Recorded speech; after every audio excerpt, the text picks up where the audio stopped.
Modern Warfare is only a couple weeks away. We're getting into countdown territory. I wanted to have a final pre-launch talk all about hopes, ideas, fears, predictions, some things I'd love to see or not see in the game, because I have it in my head it'd be fun to come back and react to this a year from now, or less, maybe in the summer, and just see how everything turned out, as annoying as I know it'll be to listen to myself talk. Naturally, I want to focus on things that are not as cut and dried, like fixing the netcode is important, but yeah, everybody wants the game to play smoothly, and they've talked about it, it is on their radar, so really nothing more I can say about things like that. So how about some features that haven't been officially mentioned? If I had to pick one thing to have, it would be a form of group system, hopefully even a fully fledged clan system. I've had it in my head for a while, especially following the COD companion app disaster. That thing was unbelievably dysfunctional. If you never even heard about it last year, I don't blame you. It was an app that tied into Black Ops 4 and World War II as well, actually, where you could be in a group of 20 players, but you had no control over it. It was a buggy mess. You could create a group, but then it would get auto-filled up with randoms. You couldn't manage or kick members, so you had to make a new group, try to get all your friends in quickly, and then at some point it would seemingly remove you and throw you into some other group at random. It was complete trash, but what it did have was an attempt at weekly clan challenges, where you could vote on a challenge each week and work together to earn some extra loot in-game. I'd love to see that concept, but, have it actually work and be built into the game and be expanded upon. I don't have any Clan Wars experience from back in the day. In my understanding, some people loved it, and some people hated the effect it had on casual lobbies. I don't think we need an exact copy of Clan Wars back, but it'd be great to have some clan activities like that, and things like clan challenges, even a clan XP rank, something like that, to earn some perks and cosmetics each season, maybe small XP boosters. It's fun to feel like you're contributing to something bigger than yourself, at least I think so. I know I'm biased in being hyped for this feature, because I think it'll be awesome to make a clan and invite all of you to join me in conquering Modern Warfare. Can dedicate some Discord channels to it, make it a whole thing. But even if I were not planning on making a clan, I think I'd be hyped to join some community that I'm a fan of and grind my way up on the leaderboard, prove myself. Even if the system doesn't go that in-depth, at bare minimum, it would be amazing to have a group system like what we saw in BO3. If you don't remember that, it was fairly simple, but it was great to be able to hop into each other's lobbies without all needing to individually add each other, and there was a group leaderboard to stack rank everyone, there was a showcase of all the paint jobs and things uploaded by people in the group. So especially with the crossplay this year and the whole unified game experience between Spec Ops co-op and multiplayer, there's a lot of potential for clans, and I hope it isn't wasted. The good news is, leaks have been suggesting that it is not a far-fetched hope. There are apparently going to be clans called regiments with 5-character clan tags instead of 4 for whatever reason, and we'll be seeing some version of Clan Wars return, but that it'll probably be coming post-launch. Oh well, I'm very much looking forward to seeing what comes of that. Another hope that is more far-fetched, unfortunately, is having a weapon testing range. I think they've said they're not thinking of doing that, mostly because you can edit your loadout in-game, which is better than nothing and a good gameplay feature overall, but with a game so focused around detailed weapon customization, having an ungodly number of weapon ranks and attachment variants, it really sucks to not have a quick MWR-style virtual firing range. And I mean, I've always hoped for it to go beyond that, to have targets that actually display damage numbers when you shoot them, and range indicators to know how far your target is. Thankfully, the airstrike killstreak gave a readout on range in the beta, can use that for testing, but seeing damage feedback in a testing range would be incredible, since I highly doubt they'll be giving a detailed weapon stat breakdown in the menus like people ask for every year. Are You Dizzy on Reddit threw together a great mock-up of what could be the glory of seeing actual weapon information, but no, the stats in the menus are garbage every time for the sake of keeping things simple. So we're stuck with 100 attachments that say minus ADS speed plus damage range, and you have no idea by how much. It already seemed like a lot of the attachments that said minus ADS speed did not have a big effect in the beta, and on top of that, I really feel like they're gonna be sneaking in some attachment secrets. Who knows if putting a red dot on your AK will secretly lower your minimum damage COD 4 style, or if putting a thermal on your L86 will cut the recoil in half. So many things to be tested in this game, and it's probably going to have to be done in clunky private matches. So a range would be cool, but probably not happening. Let's see, what did I note down in the dumb ideas section? I didn't actually write anything on this paper. I just thought the sound effect would be cool, I don't know. I've always thought it'd be neat to have voting in the game, as in players being able to have a say in certain game decisions, because not a big percentage of the player base goes to engage on Reddit and Twitter. Obviously, there are many things you can't just put in a poll and hand over to the players, like, should we buff this gun?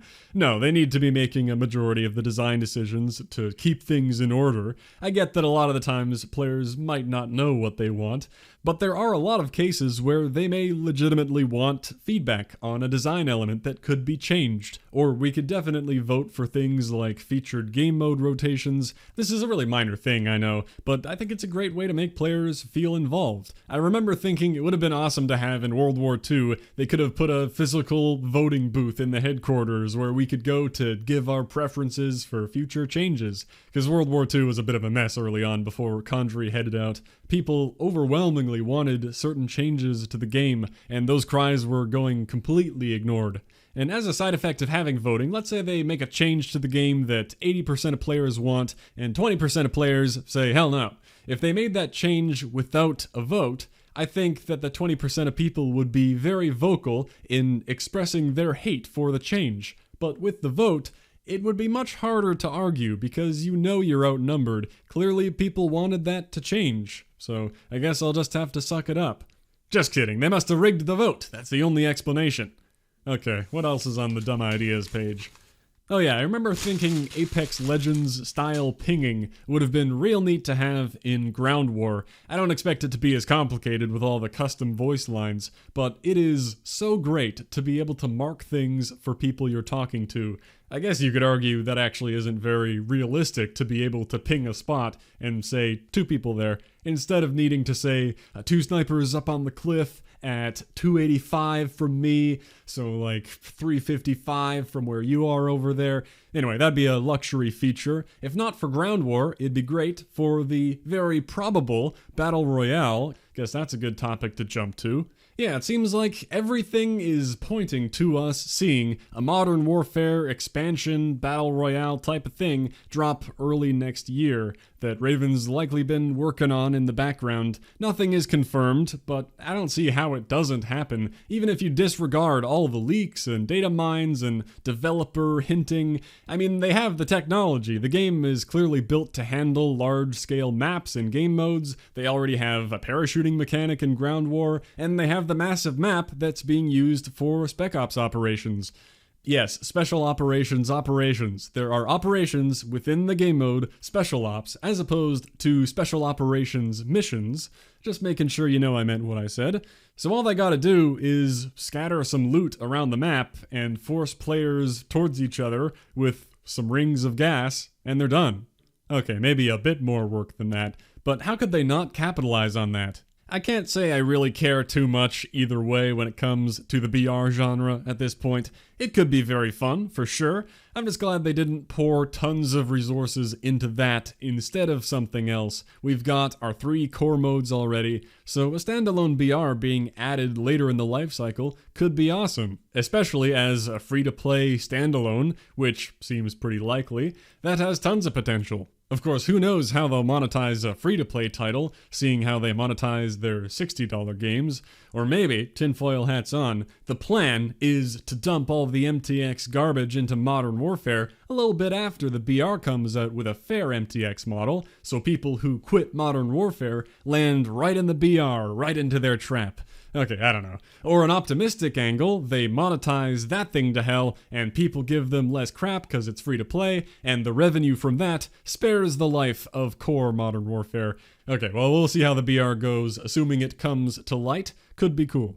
I've put off this topic till now because it's a little obvious, but maybe the most important part of the game to me, as a no-life grinder, is the details of the progression system. The levels, the challenges, the loot, the camos, and we never know much at all about that until the game comes out. This time we do have plenty of leaks though, especially pertaining to the death of the prestiging system in favor of seasonal ranks and challenges, where you hit level 55 to unlock all the regular guns and equipment, and then you just keep ranking up to earn whatever season-related gear, and then at the end of the season, that rank resets down to 55 for the next season, so you never lose your core unlocks, but whatever rank you got to on top of that goes away.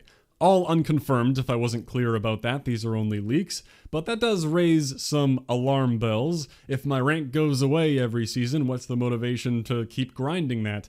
Well, I'm sure there will be something. There are seasonal challenges for starters, and also the weapon levels are permanent and are apparently the massive grind, going up to 80 levels each as an example. Plus, hopefully the rank that you hit in each season will be recorded somewhere, so you do have an overall rank to show off. That would be a nice touch, because nobody likes the feeling of their progress being completely wiped. Overall, I'm keeping an open mind here. Prestiging has been the same for a long time, and if they kept it the same again, I wouldn't have had a problem with it, but maybe it is time to try something new. You could say, if it ain't broke, don't fix it, but there's a chance this is a positive change. The feeling of unlocking all your gear 10 times can get a little stale. I'm sure there are people who care more about their prestige level that'll be more disappointed than I am, but my level was never what I had fun grinding. If World War II wasn't keeping me occupied with reticle challenges and Chrome Tiger and Shipment and the Division overhaul and new war maps,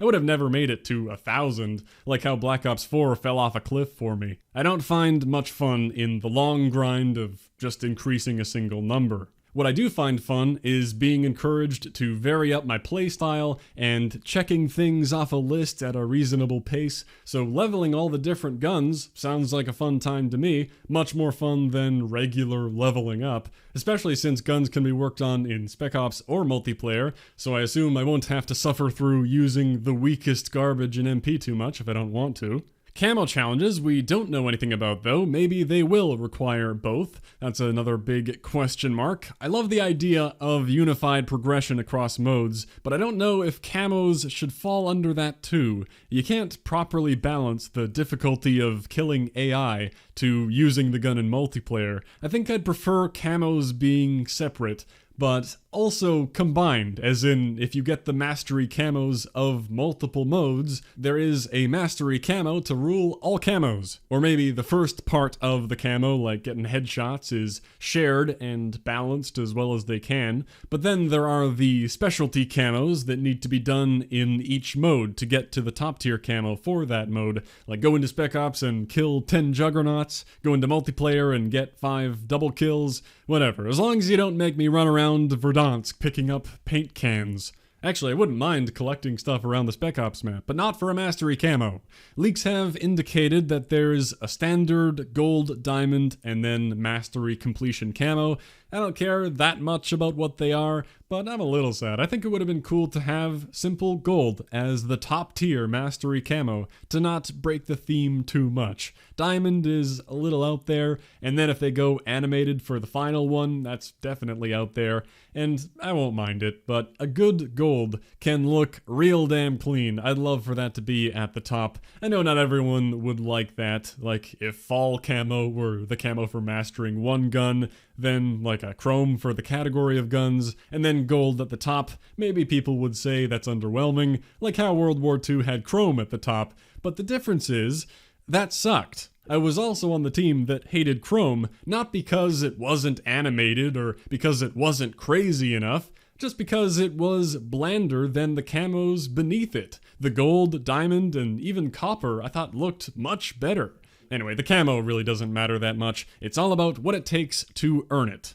Same goes for the challenge system, really hoping to see that nice, clean, robust challenge system with completion goals along the way. For all of Black Ops 4's faults, they do that pretty well with the organized categories, the 100%er for each mode. It's just a shame how every time some really painful, unfun challenges slip through the cracks and never get fixed. With how much attention and time go into other aspects of the game, I really think a little more should be allocated to the challenges. I know it isn't like they're slapped together in a day, but it's a core part of the game that people interact with. It's a small thing that has a huge impact on the experience. And year after year, there are almost always a few big issues that seem easy to catch that make it not as fun as it could be. Something broken, something unfair, something not fun to hunt for, something that detriments your team as you try to hunt for it.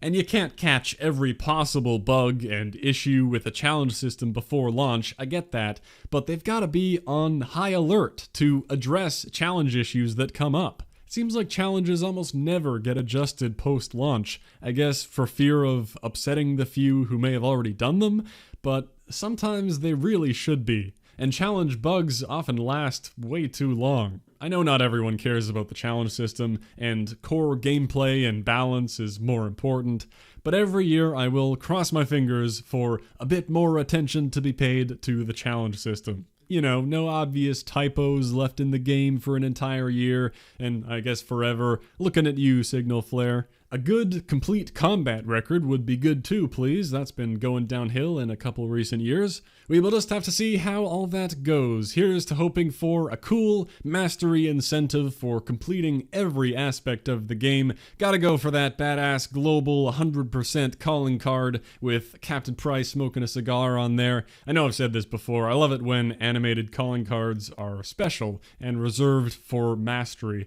It's always a shame to see the item bloat, the tons of emblems and stickers and calling cards flooding in the loot system that nobody will ever use. It's just dumb to me. Surely there's better filler, even if it's just XP boosters. It makes me feel secondhand embarrassment for the poor artists who put in time to design all that filler junk that nobody gives a second thought.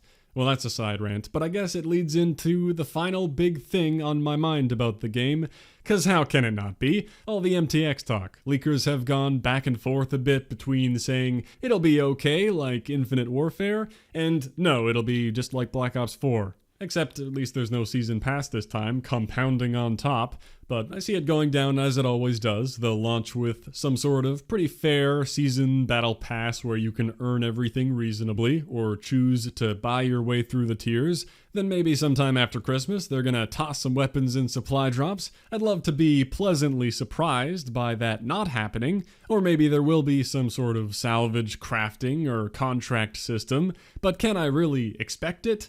No, you could hope that people were loud enough with their cancelled pre-orders to have influenced them in some small way, but they know they can get away with it by just sneaking it in a few months down the road. Typically, the more successful the game, the harder they go with it, and Modern Warfare sure does have a lot of hype behind it. Sadly, they don't see hype as something to celebrate and carry forward into next year's game. It is something to be milked. It'd be a shame, really, if they let all that hype fade away and go to waste without translating it into profit instead. It'd be great if people just didn't buy the COD points. Hey, problem solved. But the casual players and the whales out there are gonna do as they please, unaffected by people on Reddit calling for boycotts. And then there are people like me who have never once bought a COD point and have no interest, but we still get the game every year. You could say that's part of the problem for not leaving entirely. And yeah, we can all choose to leave any time. But if you're still here, it must be because you also think that $60 is not a lot of money for 1,000 hours of entertainment. There's a lot of content in these games, even if I only looked at campaign and spec ops and chose to write off multiplayer. And it really is only $60 with no season pass for the first time. So yes, the game is 100% worth it to me, regardless of whether or not they add some weapons I don't get to use. I'm sorry I don't get more worked up about that. I'm not gonna pretend to care more than I do. But what I do hate so very much is the effect of when they pull their bullshit, because the attitude around the game completely changes. The hype and positivity is gone, the community is in ruins, and that predictable cycle every year is sickening. And if it keeps happening, it is tempting to just get the hell away from COD, go play something else that everyone's positive about. Next year is more uncertain for me than ever. This year, everything about Modern Warfare is a huge pull for me. I love the direction they took, and I know I'll love my time playing it, even if it goes downhill at some point, as it is wont to do. Next year, I really don't know. So, of course, I hope they get it right, and we get to be a big, happy family, loving and appreciating the work Infinity Ward poured into this game. As always, it'll be disappointing, but not surprising if that gets ruined a few months from now. That'll wrap up these final pre-Modern Warfare thoughts. I won't make future me listen to past me any longer, if I do end up coming back to this someday. Looking forward to Modern Warfare, 2 weeks to go. Not much to do between now and then, so I guess I'll go film the face reveal. Thanks for watching. I'll catch you next time.